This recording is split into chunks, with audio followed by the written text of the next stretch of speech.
ஒரு கட்சி இருக்கோ அதோட அதே மாதிரி ஒரு ஏடிஎம்கே அப்படிங்கிற ஒரு பெரிய ஒரு சாம்ராஜ்யத்தை உருவாக்கி அதை கட்டி அதையும் ஆண்டு அதுக்கப்புறம் தான் போனவர். இப்படிப்பட்ட கட்சிகள்ல இன்னைக்கு நம்ம நிலைமைகளை வந்து பார்த்தோம் அப்படின்னா ஒரு ஒரு ஒரு பெரிய அளவுல எதிர்பார்த்துட்டு இருக்கக்கூடிய எலெக்ஷன் தான் அந்த 2026 அப்படிங்கிறது. தமிழ்நாடு, அதாவது நான் சொன்ன மாதிரி தமிழ்நாட்டை தாண்டி இந்தியாவும் எடுத்துக்குவோம். ஆனா தமிழ்நாட்டோட மக்களோட எண்ணிக்கை அப்படிங்கிறது ஓரளவுல நம்ம வந்து பார்த்தோம்னா அதிகம்.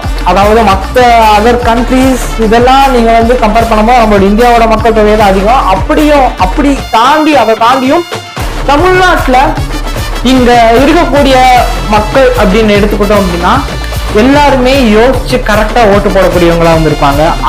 அதாவது தமிழ்நாட்டை தாண்டி நீங்க வேற எந்த ஸ்டேட் எடுத்தாலுமே அந்த அளவுக்கு அது வந்து இருக்காது. யாருக்கோ ஒரு ஆளுக்கு போகணும் அப்படின்னா வந்து திங்கிங் லெவல் இருக்கும். ஆனா நம்மளோட தமிழ்நாட்டுல இந்த டிஎம்கே இருக்கட்டும்